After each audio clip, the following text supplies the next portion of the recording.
कौन थी वह? भादों का महीना, काली अंधियारी रात। कभी कभी रह रहकर हवा का तेज झोंका आता था और आकाश में रह रहकर बिजली भी कौंध जाती थी। रमेसर काका अपने घर से दूर कोठे पर मड़ई में लेटे हुए थे।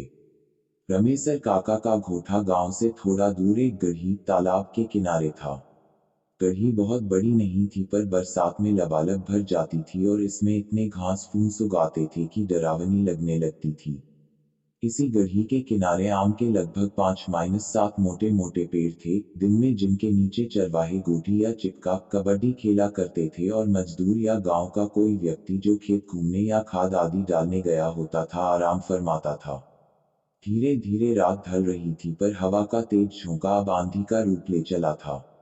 आम के पेड़ों के डालियों की टकराहट की डरावनी आवाज उस भयंकर रात में रमेसर काका की मड़ई में बंधी भैंस को भी डरा रही थी और भैंस डरी सहमी हुई रमेसर काका की बस खटिया से चिपक कर खड़ी हो गई थी। रमेसर काका अचानक सोए सोए ही हट हट की रट लगाने लगे थे पर भैंस अपनी जगह से बिना टसमस हुए सिरी हुई हटने का नाम नहीं ले रही थी। रमेसर काका उठकर बैठ गए और बैठे बैठे ही भैंस के पेट पर हाथ फेरने लगे। भैंस भी अपनापन पाकर रमेसर काका से और सटकर खड़ी हो गई। रमेसर काका को लगा कि शायद भैंस को मच्छर लग रहे हैं इसलिए बैठ नहीं रही है और बार बार पूंछ से शरीर को झाड़ रही है।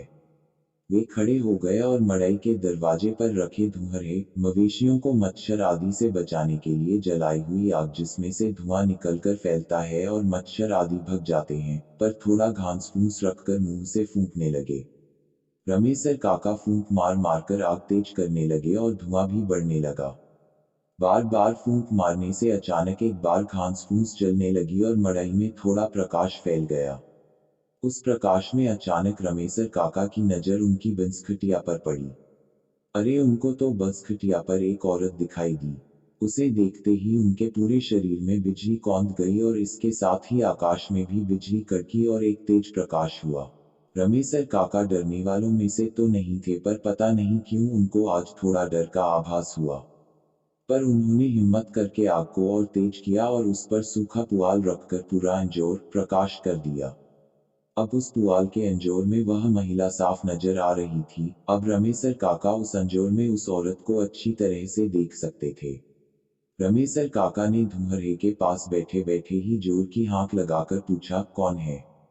कौन है वहां? पर उधर से कुछ भी प्रतिक्रिया न पाकर वे सन रह गए। उनकी समझ में कुछ भी नहीं आ रहा था कि अब क्या करना है। वे मन ही मन कुछ बुदबुदाए और उठकर खड़े हो गए। उनके पैर न आगे अपनी खाट की ओर ही बढ़ रहे थे और ना ही मड़ई के बाहर ही। अचानक खाट पर बैठी महिला अट्टहास करने लगी। उसकी तेज भयंकर डरावनी हंसी ने उस अंधेरी काली रात को और भी भयावह बना दिया।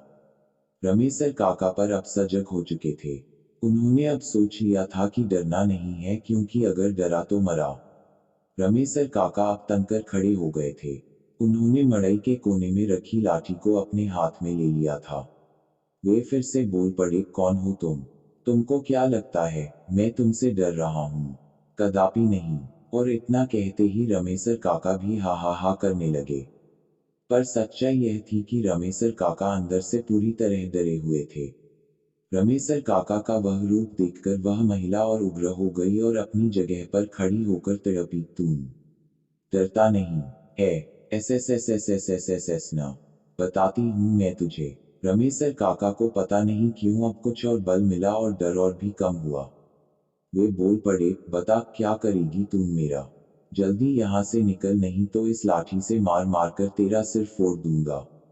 इतना कहते ही रमेसर काका ने अपनी लाठी तान ली। महिला चिल्लाई, तू मुझे मेरे ही घर से निकालेगा? अरे मेरा बचपन बीता है इस मड़ई में। यह मेरा घर है मेरा। मैं बरसों से यहीं रहते आ रही हूँ। पर पहले तो किसी ने कभी नहीं भगाया। यहाँ तक कि भैया कुछ ग्रामीण क्षेत्रों में पिताजी को भैया भी कहते हैं, ने भी। अब पता नहीं क्यों रमेसर काका का गुस्सा और डर दोनों शांत हो रहे थे। उनको अब लग रहा था कि उनके सामने जो महिला खड़ी है उसको वे जानते हैं, उसकी आवाज पहचानते हैं। रमेसर काका अब लाठी पर अपने शरीर को टिका दिए थे और दिमाग पर जोर डालकर यह सोचने की कोशिश करने लगे कि यह कौन है।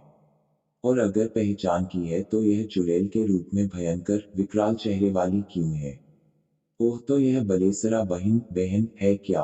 अचानक उनके दिमाग में कौंधा। नहीं नहीं, बलेसरा बहन नहीं हो सकती।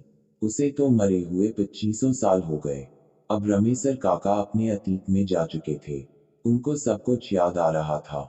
उस समय उनकी बलेसरा बहन 12-14 साल की थी और उम्र में उनसे 3-4 साल बड़ी थी। चारा काटने से लेकर गोबर गोहत्थार करने में दोनों भाई बहन साथ साथ लगे रहते थे। एक दिन दोपहर का समय था और इसी गढ़ी पर इन्हीं आमों के पेड़ों पर गांव के कुछ बच्चे उल्हापाती खेल रहे थे। बलेसरा बहन बंदरों की भांति इस डाली से उस डाली उछल कूद कर रही थी। नीचे चोर बना लड़का पेड़ों पर चढ़े लड़के लड़कियों को छूने की कोशिश कर रहा था। अचानक कोई कुछ समझे इससे पहले ही बलेसरा बहन जिस डाली पर बैठी थी वह टूट चुकी थी और बलेसरा बहन औंधे मुंह जमीन पर गिर पड़ी थी।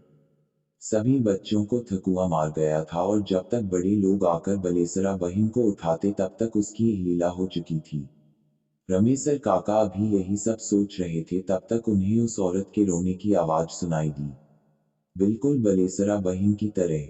अब रमेसर काका को पूरा यकीन हो गया था कि यह बलेसरा बहन ही है। रमेसरा काका अब ये भूल चुके थे कि उनकी बहन मर चुकी है। वे दौड़कर खाट के पास गए और बलेसरा बहन को अखबार में पकड़कर रोने लगे थे। उन्हें कुछ भी सूझबूझ नहीं थी। सुबह हो गई थी और वे अभी भी रोए जा रहे थे। तभी उधर कुछ लोग कुछ काम से आए और उन्हें रमेसर काका के रोने की आवाज सुनाई दी। उन्होंने मड़ई में झांक कर देखा तो रमेसर काका एक महिला को अखबार में पकड़कर रो रहे थे। उस महिला को देखते ही ये सभी लोग सन रह गए क्योंकि वह वास्तव में बलेसरा ही थी जो बहुत समय पहले भगवान को प्यारी हो गई थी। धीरे धीरे यह बात पूरे गांव में आग की तरह फैल गई और उस गढ़ी पर भीड़ लग गई। गांव के बुजुर्ग पंडित जी ने कहा कि दरअसल बलेसरा जब मरी तो वह बच्ची नहीं थी, उसकी अंतिम क्रिया करनी चाहिए थी पर उसे बच्ची समझकर केवल दफना दिया गया था और अंतिम क्रिया नहीं किया गया था। उसकी आत्मा भी भटक रही है। लोग अभी आपस में बात कर ही रहे थे तभी रमेसर काका बलेसरा बहन के साथ मड़ई से बाहर निकले। बलेसरा गांव के लोगों को एकत्र देखकर फूट फूट कर रोने लगी थी। सब लोग उसे समझा रहे थे पर दूर से ही।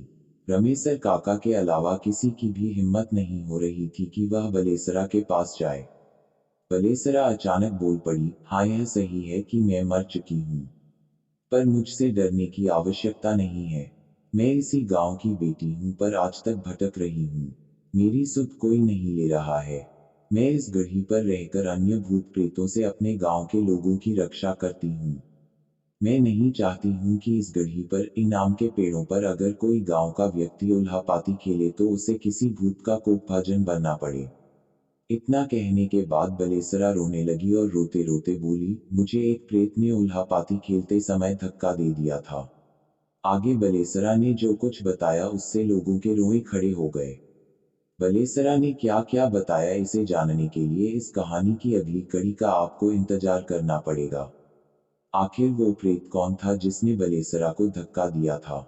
इन भूत प्रेतों की दुनिया कैसी है? यह सब जानने के लिए इस कहानी की अगली कड़ी का इंतजार करें।